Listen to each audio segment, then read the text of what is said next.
Magandang hapon po sa inyong lahat. Gising pa po ba kayo? Praise God. Alam niyo po, yung init na yan, mas mainit po dyan ang pag-ibig ng Diyos sa bawat isa sa atin. Amen. Tinetest lamang po tayo ni Lord kung gaano natin siya kamahal. Nang ang mga Israelita ay bago dali ng Diyos sa Promised Land, dumaan sila sa init ng panahon. Pero alam nyo ba, sa gitna ng init ng paglalakbay nila, sinamahan sila ng Diyos sa pamamagitan ng ulap.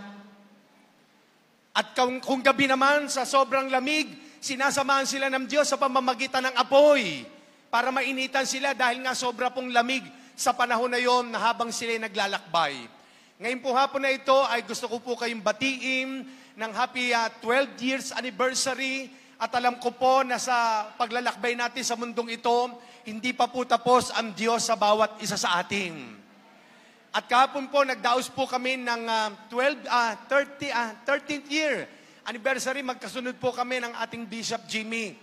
At kagaya po ng nabanggit niya ay for 13 years, na wala po tayong ibang itinataas na pangalan kundi ang pangalang Jesus. Kaya ang pangalan po ng church namin, Jesus Be Lifted Up. Ayan, siya lang itinataas.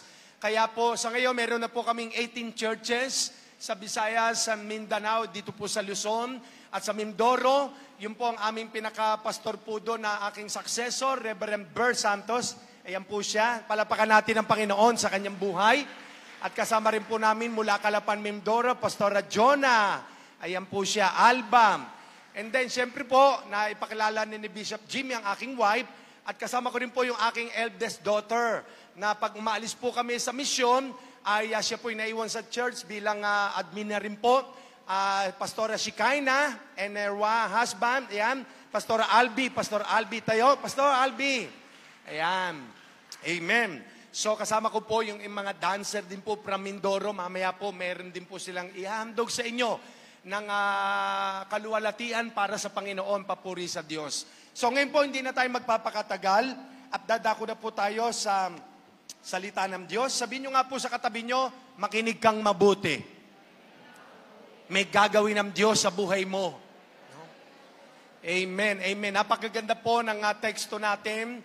Ako po'y naniniwala na ang text na ito sa 12 years anniversary po ng Life in Christ ay ito po'y galing sa Panginoon. Ito po'y nireveal ng Diyos sa ating bishop upang ito po ay ating lakaran, angkinin na mangyari sa buhay natin at alam ko po ito'y nangyayari na. Basahin po natin, tumayo ang lahat bilang paggalang natin sa salita ng Diyos. Simulan po nating basahin sa verse 1 hanggang 3. Sa English po, basahin ko sa New Living Translation. When the Lord brought back His exiles to Jerusalem, it was like a dream. Sabihin nyo, dream. We were filled with laughter, and we sang for joy. And the other nations said, what amazing things. Sabihin nyo, amazing. What amazing things the Lord has done for them. Sinabi ng mga taga-ibang bansa, kamangha-mangha ang ginawa ng Diyos sa kanila. No?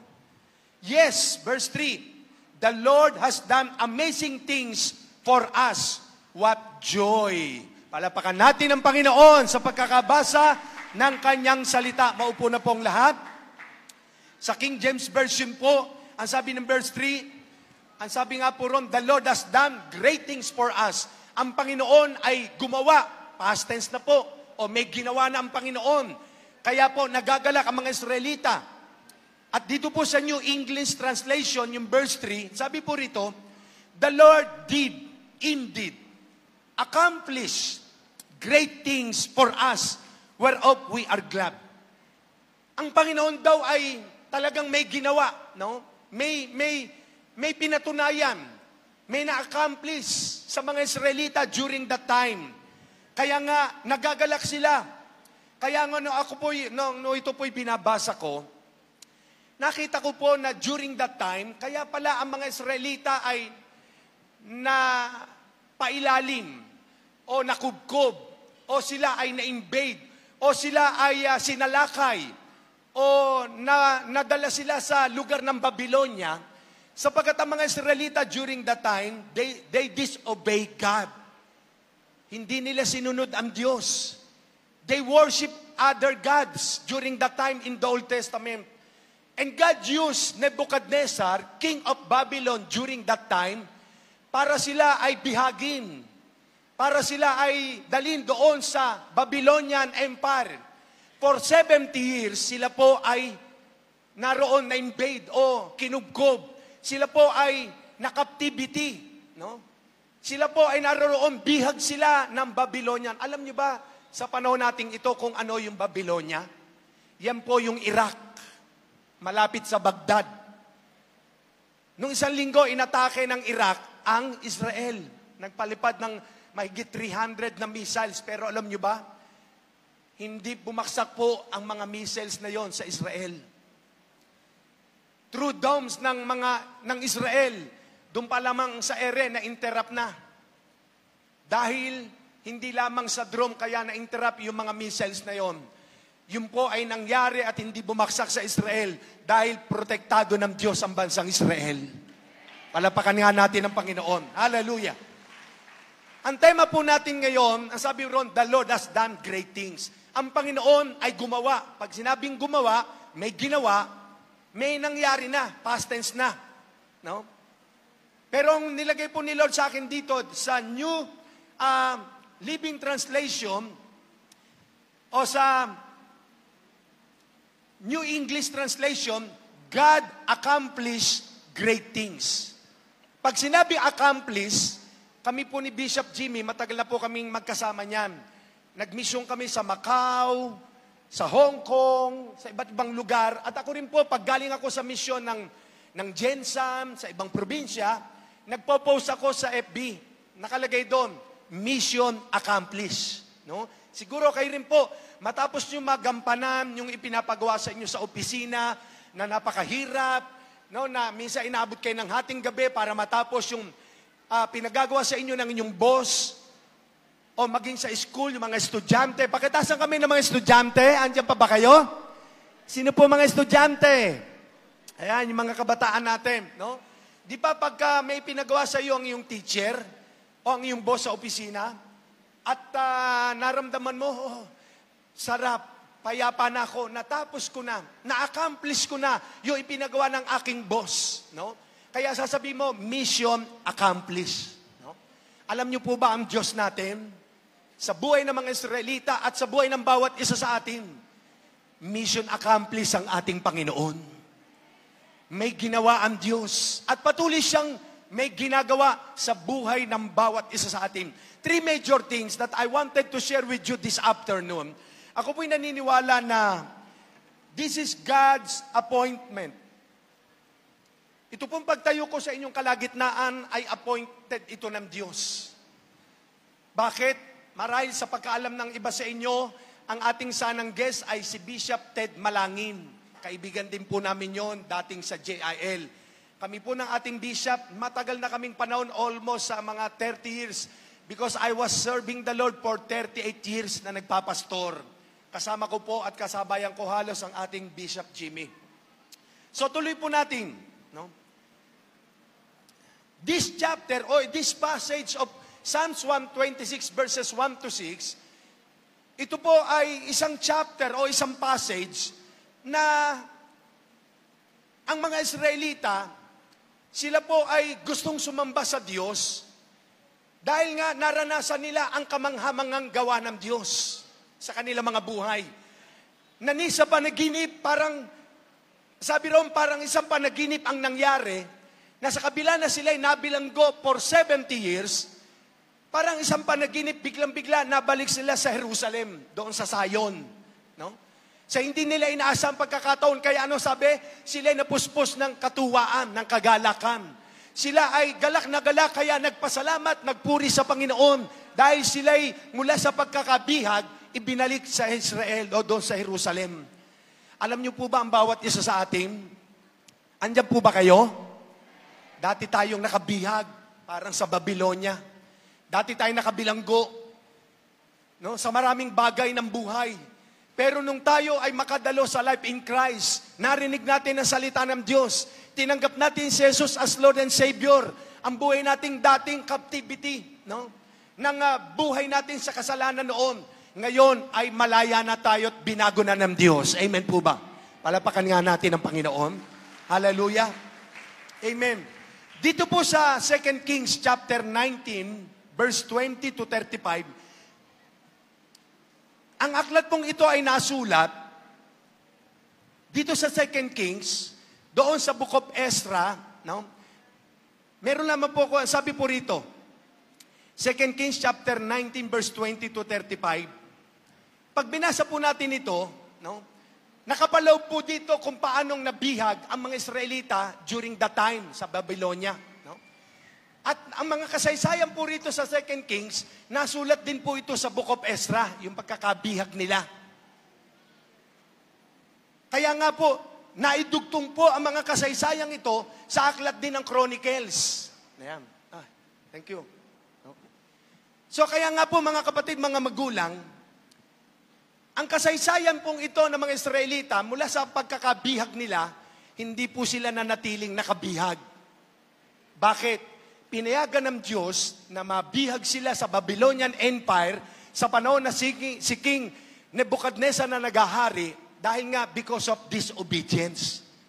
Because of they worship idols during that time. Kaya pinayagan ng Diyos, ginamit ng Diyos ang haring Nebuchadnezzar na makaptib sila, mabihag sila for 70 years. Pero hindi hinayaan ng Diyos na manatili silang nakabihag. Ano ang ginawa ng Diyos? Tignan po natin. No? Basahin ko po saglit sa inyo. Ito pong 2 Kings chapter 19 verse 20 to 35. Sa Tagalog, basahin ko po. Nagpadala ng sugo sa Isaias kay Ezekias. No? Nagpadala ng sugo sa Isaias kay Ezekias at ipinasabi ang ganito. Ipinapasabi ni Yahweh, ang Diyos ng Israel, na narinig niya ang panalangin mo tungkol sa hari ng Assyria. Ito naman ang sinasabi ni Yahweh tungkol kay Sennacherib. Pinagtatawanan ka, Sennacherib, anak ng Sayon. Kinukudya ka at nililibak. Inialipusta ka ng lusod ng Jerusalem. Sino ba ang iyong nilalait at pinagtatawanan? At hinahamak ng iyong pagsigaw. Hindi mo na ako iginalang, ang banal na Diyos ng Israel. Ang paghamak mo kay Yahweh ay ipinahayag ng iyong mga sugo.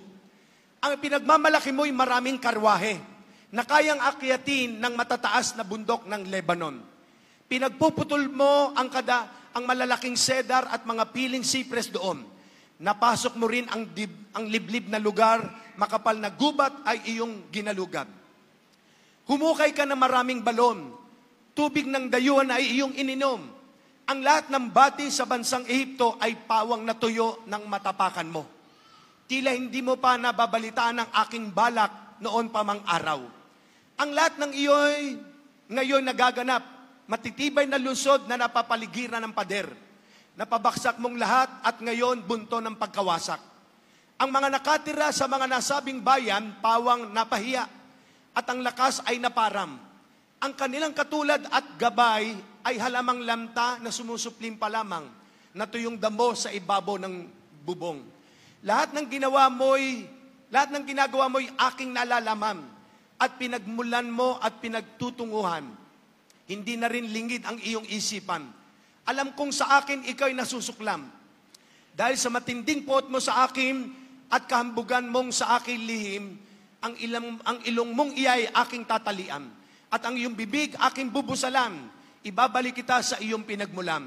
Verse 29, sinabi ni Isaias, haring Ezekias, ito ay magiging isang palatandaan para sa iyo. Sa taong ito, ang kakainin mo'y bunga ng mga supling ng pinag-anihan. At sa susunod na taon, ay mga bunga rin noon. Ngunit, sa 3 taon, maghasik kayo at mag-ani. Magtanim na ubas at kainin ang mga bunga niyon. At ang mga natirang buhay sa sambahayan ni Huda ay muling dadami. Magugat at mamumunga ng sagana. May nakaligtas sa Jerusalem. May matitirang buhay sa Sayon sapagkat itong gustong mangyari ni Yahweh. Ito naman ay pinasabi ni Yahweh tungkol sa hari na Assyria. Hindi siya makakapasok sa lungsod na ito, ni makakatudla kahit isang palaso. Hindi niya ito malulusob ni mapapaligiran. Kung paano siya dumating, ganon din siya aalis. Hindi niya masasakop ang lungsod na ito. Ipagtatanggol ko at ililigtas ang lungsod na ito alang-alang sa aking karangalan at alang-alang sa aking pangako kay David na aking lingkod. Verse 35, last verse po. Nang gabing iyon, pinasok ng anghel ni Yahweh ang kampo ng mga taga-Assyria at 185,000 kawal ang pinatay nito. Kinabukasan, nang bumangon ng mga hindi napatay, nakita nilang naghambalang ang mga bangkay. Mga kapatid, mga magulang, ito pong nabasa nating ito, ay kasaysayan po ito during the time na si King Sennacherib ang naghahari sa Syria. At itong mga tauhan niya, nagpunta kay Ezekias at nagpapasabi na para gabangan nagmamalaki sila na hindi kayo maililigtas ng inyong Diyos. Sasakupin namin kayo. Kami sinugo ng aming haring Sennacherib mula sa Syria para kayo'y kubkubin, para kayo sakupin. Para ba nga ipinagmamalaki ng mga isinugo ni King Sennacherib na walang magagawa at hindi maililigtas ng Diyos ng Israel ang mga Israelita during that time. Kung kaya si Isaiah ay nagsalita kay Ezekias during that time, kay King Hezekiah, kasi nga kukubkubin sila during that time. Pero alam nyo ba ang pinasabi ng Panginoon? Si King Sennacherib na gustong gapiin sa lakay ng mga Israel during that time, ipinasabi ng Panginoon sa pamamagitan ng Isaiah na hindi siya makakapasok sa Israel. Hindi niya ito makukubkub dahil ang proteksyon ng Diyos ay nasa Israel. Amen po ba? Andun po ang proteksyon. Kaya nga yung theme verse po natin na ang mga Israelita ay para na naginip na sa isang kasap mata sa panahon na sila ay sasakupin ng kanila makaaway. Hindi ito nangyari. Bagamat doon sa panahon ni King Nebuchadnezzar, pinayagan ng Diyos na sila'y makubkob o sila'y magapi, no? O sila ay masakop, makaptib, pero dumating ang panahon na pinalaya po sila ng Diyos. Number 1, tignan po natin, no? 3 major result, may 3 major resulta of what God accomplished to His people. May 3 napakahalagang resulta ng maka-accomplish o magawa ng Diyos ang dakilang bagay sa mga Israelita during that time. Number 1, God restored the fortunes of Jerusalem. Ibinalik ng Panginoon ang tunay na kalagayan, ang tunay na katatayuan, ang tunay na kapalaran ng mga Israelita sa kung paanong sila ay namuhay doon sa lumang tipan. Ibinalik ng Diyos yung kanilang katayuan. Tulad na sabi ko sa inyo kanina, pinayagan ng Diyos, ginamit ng Diyos si King Nebuchadnezzar na makaptives ang Israel at dalhin sila sa Babylonian Empire dahil nga sa pagiging masuwayin nila. Dahil nga sa kanilang pagsamba sa mga Diyos-Diyosan during that time. At dahil mahal sila ng Diyos at sila'y pinili ng Panginoon, dumating na yung sandali na ibinalik na ng Diyos ang mga Israelita mula sa pagkakabihag tungo ibinalik doon sa Jerusalem. Ibinalik yung totoong kalagayan nila. Dahil ang totoong kalagayan ng mga Israelita during that time, sila po ay masaya, nabubuhay na masagana, matagumpay, payapa, masaya ang bawat pamilya, pero dumating ang sandali, nawasak ang kanilang pamilya at ang kanilang kabuhayan. Nakaptives po sila, pinahirapan sila, nasakop sila sa loob ng 70 taon. Pero dahil sa pagmamahal ng Diyos sa kanila, alam nyo ang nangyari? Ibinalik sila ng Diyos sa tunay nilang kalagayan. Sabihin sa katabi nyo, kapatid, ibinalik ka ng Panginoon sa totoong pamumuhay mo. Ang sabi ng Job chapter 42 verse 10, after Job prayed, after Job had prayed for his friends, the Lord restored his fortunes and gave him twice as much as he had before. Matapos daw mag-pray nitong si Job, kasi di ba si Job, sabi ng Bible, mayaman siya. Marami siya ari-arian. Kilala siya sa lipunan. Marami siyang baka, 3,000 tupa, 3,000 baka. Marami siyang mga anak. Maunlad siya. Maganda ang buhay. Pero dumating ang sandali, naghirap siya. Namatay ang mga anak. Nawala ang mga ari-arian, ninakaw ng mga kaldeyo, ng mga tulisan. Pati na nga ang katawan niya, nagkasugat-sugat. Matindi ang pagsubok na dinanas niya. Pero alam niyo po ba, ano ang sabi ng binasa natin? Job 42 verse 10, matapos ipag-pray ni Job, yung mga friends niya na kumukutya sa kanya, na nagsasalita ng mga distraction o discouragement sa kanya, matapos niya ipag-pray, ibinalik ng Panginoon ang lahat ng mga nawala kay Job, yung kanyang fortunes, yung dati niyang katayuan o kalagayan, ibinalik ng Panginoon twice. Sabihin sa katabi niyo, twice. Kaya alam niyo, pag may mga taong kumukutya sa inyo, kumakalaban sa inyo, huwag kayong magalit, ipag-pray po niyo. At yan ang sikreto, anong sabi? Si Job, pinag-pray niya yung mga friends niya. At dahil doon, ibinalik ng Lord yung dati niyang ari-ariang nawala sa kanya. 2 beses pa. No? Twice.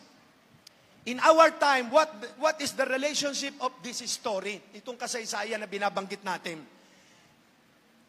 God will restore your true identity. Ibinalik ng Diyos ang tunay nating identity. Ano ba ang identity natin? Tandaan po nyo, ako at kayo, tayong lahat na naririto, we are the sons and daughters of God. Tayo yung mga anak ng Diyos. Amen po ba? Ang tunay mong identity, you are a son. Son of God. You are joined there with Christ. Tagabagmana tayong kasama ni Kristo. We are created to rule. Di ba, nang nilikha ng Diyos si Adan at si Eva, inilagay sa Garden of Eden. Sabi ng Genesis 1:26, no, let us make man in our own image, our own likeness, and let them have dominion. No? Binigyan ng kapamahalaan ng tao para mag-rule. Kaya alam niyo po ba, ang bawat isa sa atin, we are created by God to rule. Sabihin niyo, to rule. No? Para tayo ay maghari, hindi tayo yung aalipinin, hindi tayo yung pahihirapan. Kaya nga, ibinalik ng Panginoon sa panahon nating ito yung tunay nating identity.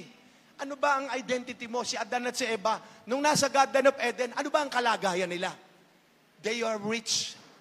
Sila'y maunlad, mayaman, hindi naghihirap. No? Lahat ay nasa kanila. Kaya alam nyo ba yung lahat ng inago ni Satanas sa atin? Ibinalik ng Panginoon sa iyo yun. Because you are created. We are rich before God. Amen. Mayaman tayo sa harapan ng Diyos. Ito'y binabalik ng Panginoon sa atin. At kaya pag naranasan mo at nakita mo na ito pala, ako pala'y anak ng hari. Ako pala'y anak ng Diyos na may gawa ng langit at lupa. Kaya dapat ang buhay ko masagana, maunlad, mapayapa. Hindi ako dapat mabuhay sa kahirapan at sa kagutuman. Kaya sabihin sa katabi nyo, kapatid, mabubuhay ka na masagana. No? Mabubuhay tayo na maunlad. Bakit? Dahil ito yung totoo nating identity. Kaya alam nyo ba, ang maglingkod sa Diyos, hindi po ito isang kalugihan.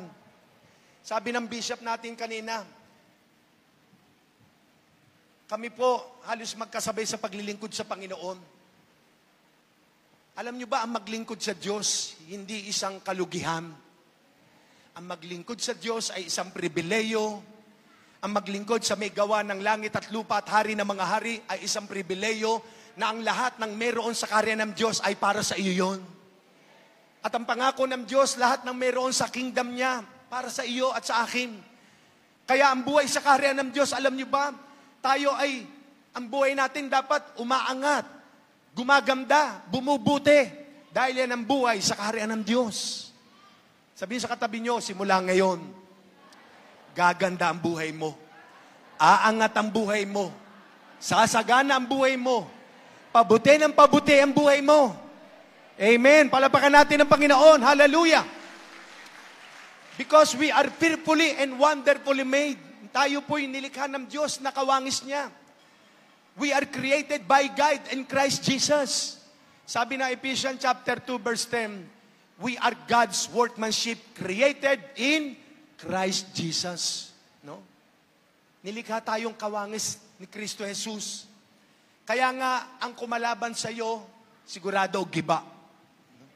Bakit? Anak ka ng Diyos eh. Di ba yung mga parents, pag may nakaaway yung bata, sumbok kita sa tatay ko. Pagdating nung tatay, bakit mo inaway anak ko? Wala, hindi makaimik. No? Alam nyo ba, dahil tayo po yung mga anak ng Diyos, ang lahat ng mga aapi kakalaban sa inyo, ang makakalaban nila ay ang Diyos natin. Ipagiganti tayo ng Panginoon. Palapakan natin ng Panginoon. Hallelujah! Di ba yung binasa natin? Plano na ni King Sennacherib sa lakay ng mga Israelita nung si King Hezekiah naghahari. No? Natakot nga si King Hezekiah. No? Nangangamba siya kasi pinagmamalaki ng mga sugo ni King Sennacherib na ang hari nila makapangyarihan at marami ng bansa ang tinalo. At sila din tatalunin. Kahit iligtas daw sila ng kanilang Diyos. Wala magagawa ang Diyos nila. Pero nagsalita ang Panginoon doon. No? Na hindi na siya iginagalang. At ang sabi ng Diyos, hindi niya makakapasok sa Israel, sa Jerusalem. Makikita niyo mangyayari sa kanya. Kaya alam niyo ba, during that time, anong sabi ng verse 35 na binasa natin? Only one angel sent by God and killed 135,000 Assyrians. Pinatay. No, isang anghel lamang po yung pinadala ng Diyos. Pinatay ang 185,000 na kalaban po nila. No? Kaya alam niyo ba, pag ang Diyos talaga kumilos, isang anghel lang yung pinababa, iniligtas na ang mga Israelita. Kaya sabi ko, Lord, nung binabasa ko ito, Panginoon, isang anghel lang ipadala mo ang China na kumakalaban sa Pilipinas. No? The only Christian nation in Asia. Isang anghel lang ipadala mo, lahat ng barko dyan lulubog. No? At yung ginagawa nila, artificial na island na sakop natin, pwedeng palubugin ng Diyos yun. Amen po ba? Palapakan nga natin ng Panginoon, kaya ng Diyos yun. No? Tahimik lang tayo. Pray ng pray ang mga Pilipino. Habang ang kaaway nating kalapit bansa, gusto tayong parang kubkubin, parang gusto tayong salakayin, no? Gusto tayong kunin, no? Pero hanggat kasama at kakampi natin ang Diyos, wala makakalaban sa atin. Palapakan natin ang Panginoon. Hallelujah! Kaya ang sabi ng binasa natin, yung pinaka-text, natuwa, naggalak ang mga Israelita na parang isang panaginip na sila iniligtas ng Diyos, kaya natuwa sila, naggalak, nagpuri sa Panginoon. For the Lord has done great things for them, ang sabi ng binasa natin. The Lord accomplished many things sa mga Israelita. Kaya alam nyo, ako po naniniwala at karanasan ko po, kapag ikaw ay sumunod talaga sa Diyos, hindi mo siya sinaway, hindi ka tumaliwas kay Lord, makita nyo ang pagpapala, kusang darating sa inyo, lalampasan ka pa, hahabulin ka pa, dahil sa pagsunod mo sa Diyos. No? Magugulat ka sa pagpapala ng Panginoon. Sumunod ka lamang sa Diyos because your obedience today is your preparation for tomorrow.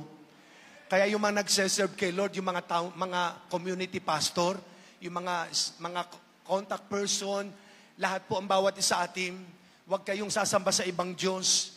Yung pera, pangalawa lamang po yan. Pag si Jesus ang number 1 sa inyo, kusang darating ang mga biyaya at pagpapala. Palapakan natin ang Panginoon. No?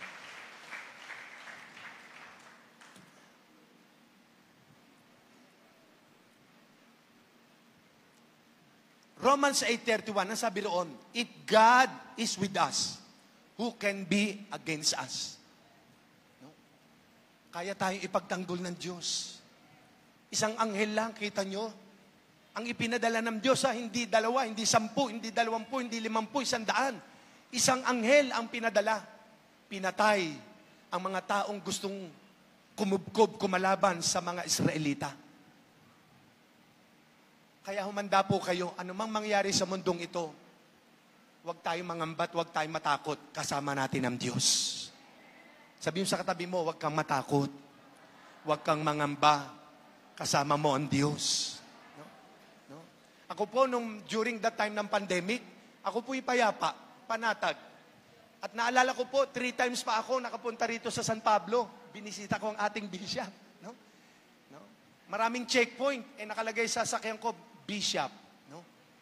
May mission po ako. Dadalayan ko yung aking kamanggagawang bishop diyan San Pablo. Sige po, no? Kaya alam niyo ba, mga kapatid, ang Diyos nating sinasambat pinaglilingkuran, kailanman hindi natutulog.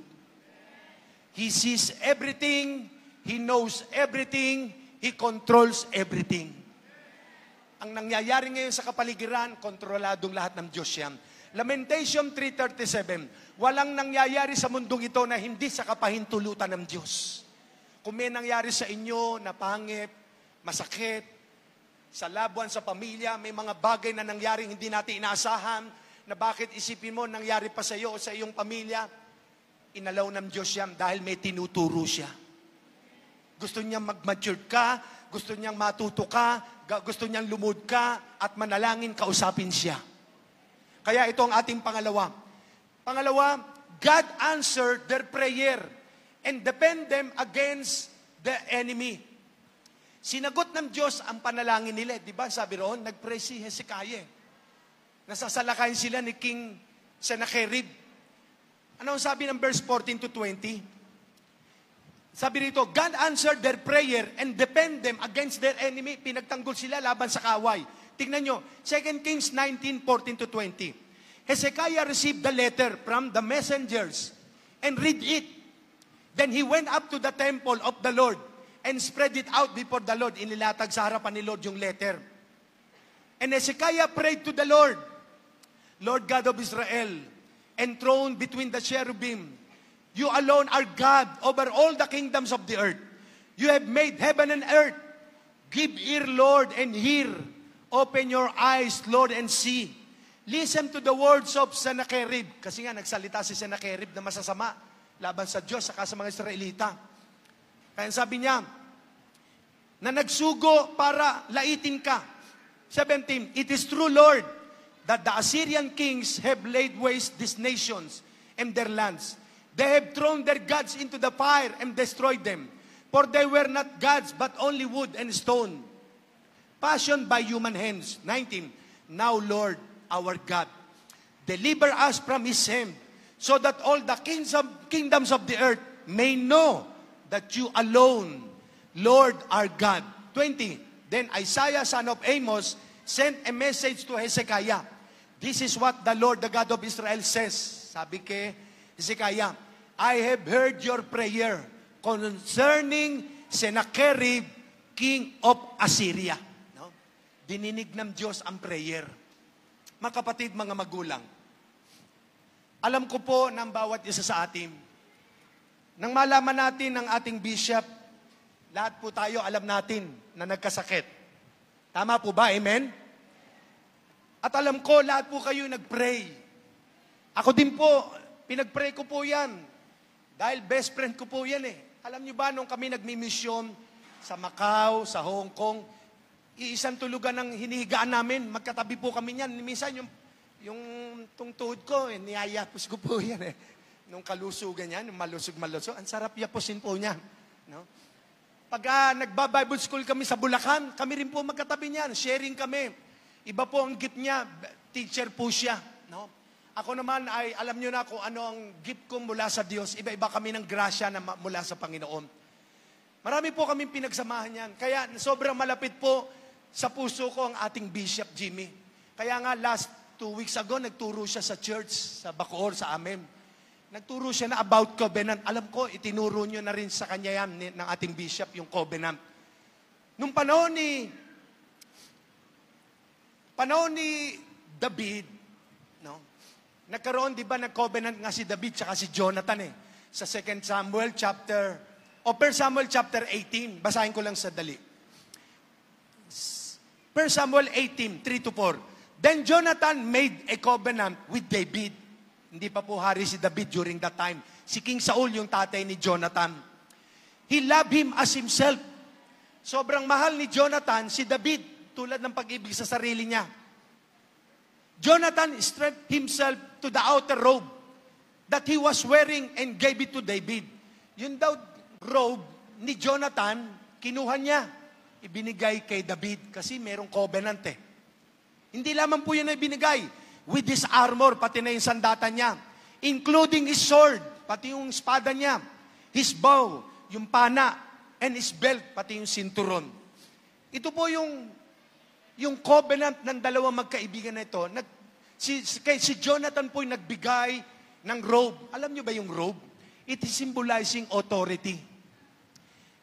Jonathan knows that he is the next king over Israel during that time. Kasi ang tatay niya, hari kaisa-isa siyang anak na lalaki. Pero anong ginawa niya? Dahil sa pagmamahal niya kay David, hinubad yung robe, ibinigay sa kaibigan. Andiyan po ba kayo? Hindi lamang po yun ang binigay. Sword, symbol of depend to fight. Yung espada niya, simbolo na ipaglalaban niya kapag may kaaway. Binigay yung sword kasi panlaban yun sa kaaway. Ibinigay din yung bow, no? Yung bow, symbol of prayer. Di ba yung pana, kahit gaano kalayo, nararating? Kaya yung mga prayer natin, malayo ang nararating yan. Amen po ba? Huwag nating babastahin ang prayer. Kahit sa abroad, nadidinig ng Diyos ang prayer mo, sasagutin ka para tugunin yung pinag-pray mo sa ibang bansa. Ang layo nun. No? Binigay din yung belt, symbol of unity, na sila nagkakaisa. Merong tie. Di ba yung sinturon kaya natin sinusuot? Para sumikip yung pantalon Pag wala kang suot na sinturon, mahubo pa yan. Mga kapatid, dito po, dinaanan ko po ito, sapagkat ang friendship, katulad po ni David at ni Jonathan, sa kanilang pagiging magkaibigan, may pangako naman si David na kung mawala na raw ang kanyang kaibigan si Jonathan, at pagka dumating ang panahong magkalayo na sila, hindi niya makakalimutan yung kanilang covenant sa bawat isa. Ipadarama ni David o ni Jonathan kung sinong unang mawala sa kanila, yung pagmamahal niya sa mahal sa buhay ng isa't isa. Dumating ang panahon, naging hari si David. Namatay si Haring Saul, namatay si Jonathan, ang kanyang best friend. No? Nung maging hari si David, di ba alam natin ang kwento? No? Nung hari na si David, nagtanong siya, meron pa bang anak? Si Jonathan o apo, si King Saul? Sapagkat may kasunduan kami na aking kaibigan si Jonathan na ipadarama namin ang pagmamahal at magandang kalooban sa aming lahi. Sumagot yung isa, meron po. No? Si Mephibosheth, anak ni Jonathan. No? Ipinatawag si Mephibosheth sa kaharian sa palasyo kay David.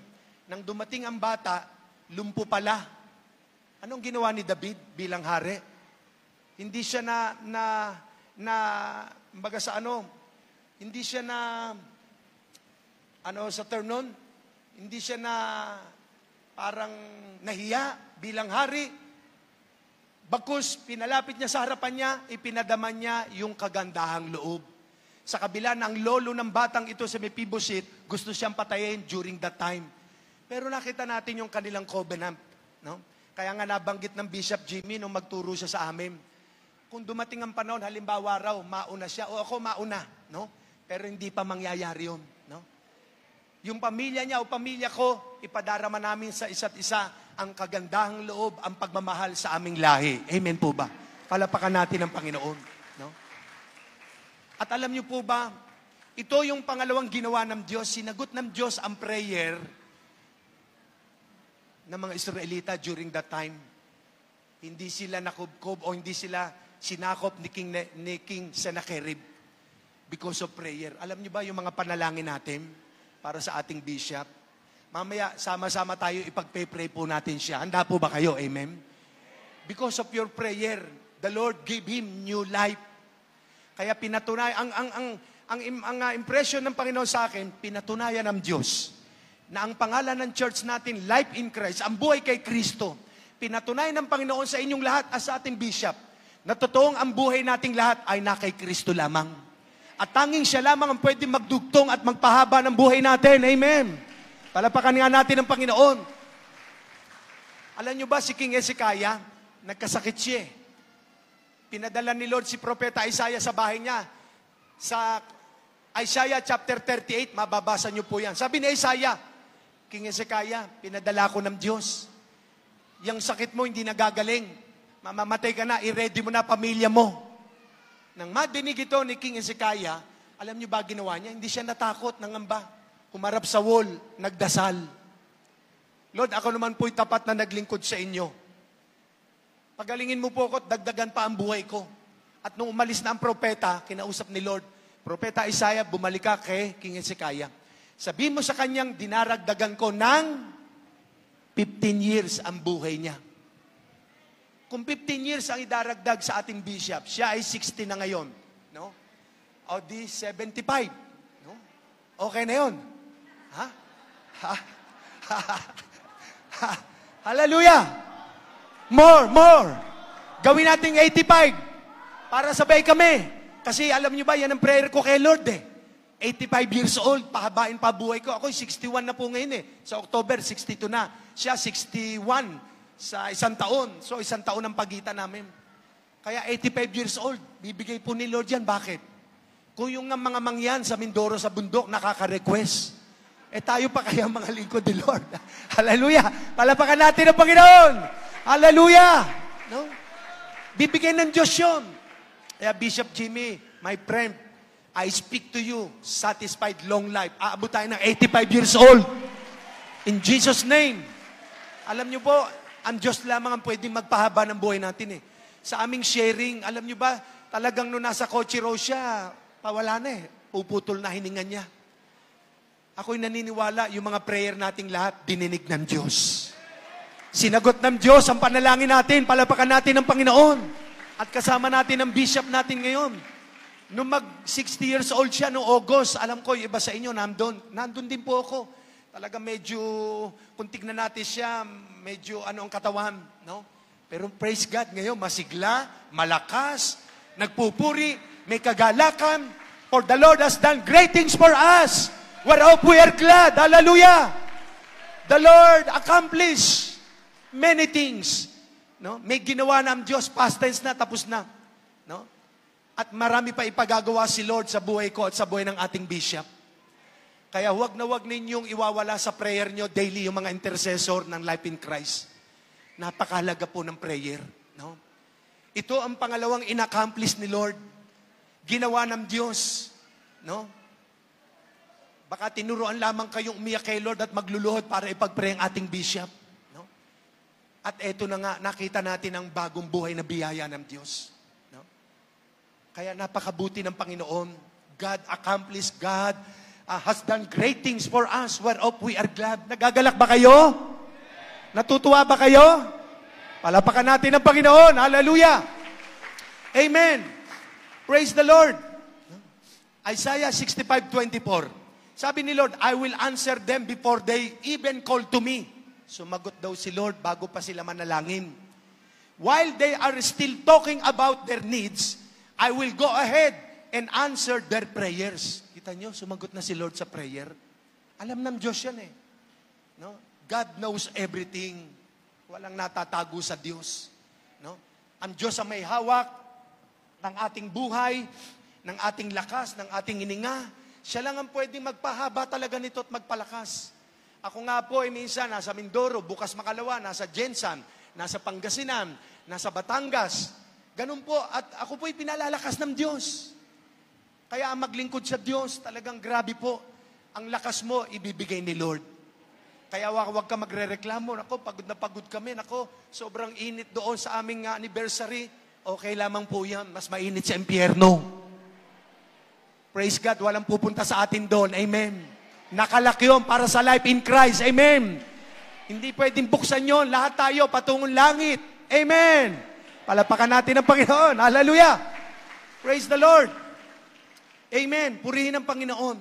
No? Pangatlo, God delivered us from the bondage of Egypt of life toward to life in Christ. Ulitin ko. Ito yung ginawa ni Lord, no? In-accomplish na, tapos na ito. God delivered us from the bondage of Egypt of life, yung Ehipto ng buhay, toward to life in Christ. Kaya kayo narito sa Life in Christ ministry o church ministry, dinala tayo ni Lord dito. Hindi aksidente kung bakit kayong lahat at ako'y naririto ngayon. Ito'y plano ng Diyos. Naniniwala ba kayo doon? Plano ito ng Panginoon. No? Ano ba yung Egypt na sinasabi ko rito? Egypt is symbolizing the works of the flesh, the old life.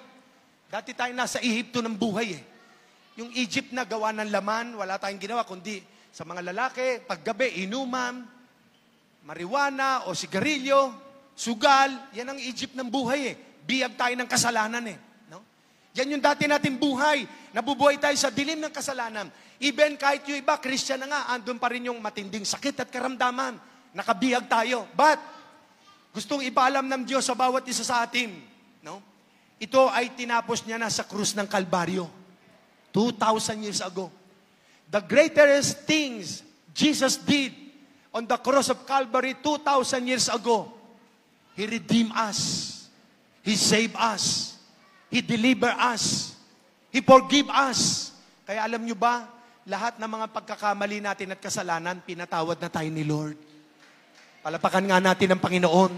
Pinalaya na tayo ni Lord. Sabi mo sa katabi mo, you are free from the bondage of Egypt of life. Mula sa Egypto ng buhay, pinalaya na tayo ni Lord.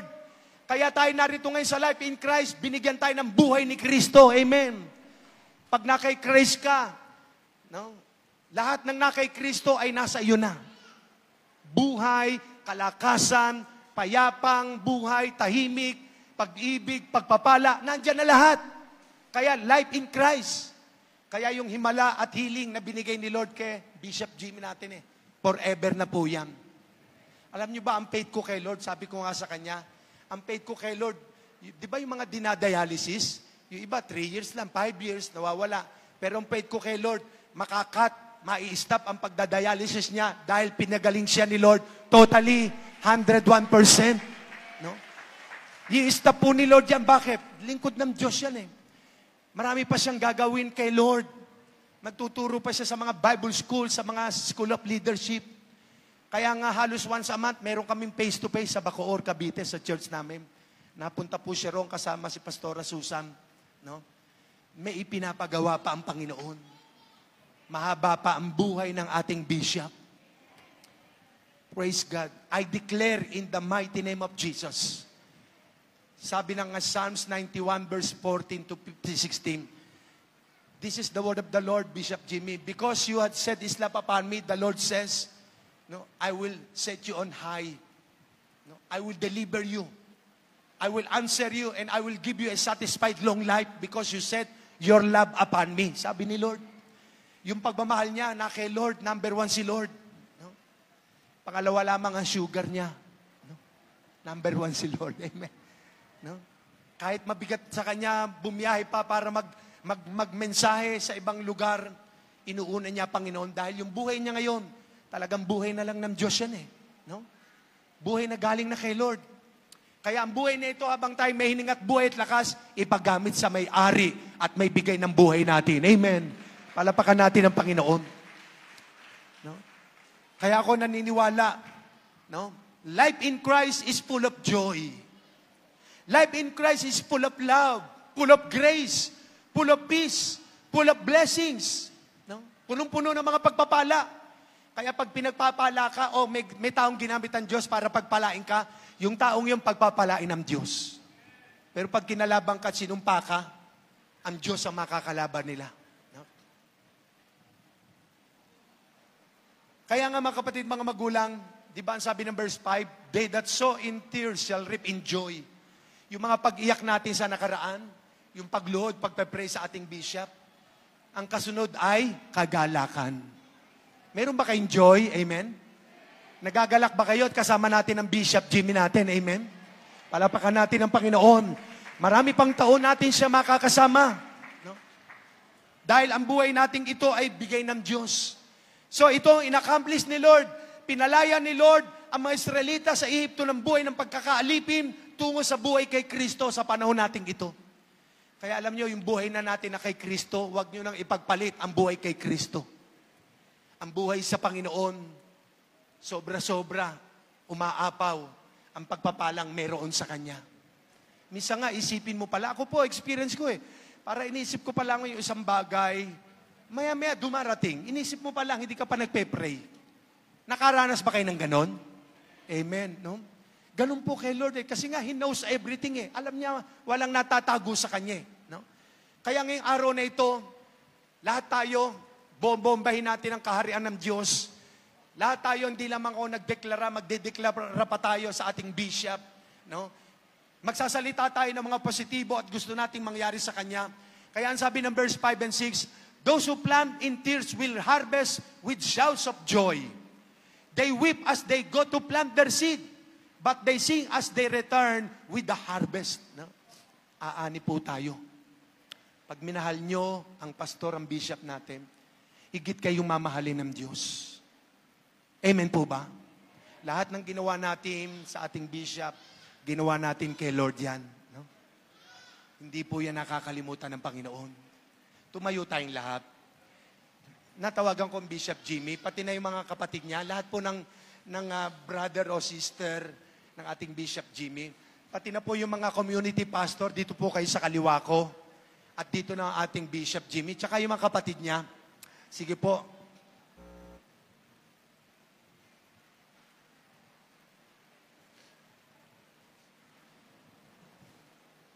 Ito po yung resulta ng mga ginawa ni Lord, no?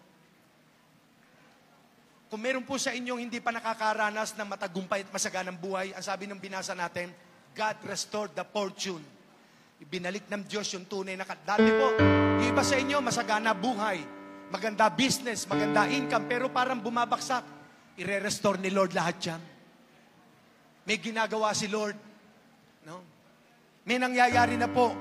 At yung mga prayers natin, sinikot ni Lord at ipagtatanggol tayo ng Panginoon pag may kumakalaban sa inyo. Manahimik lamang po kayo.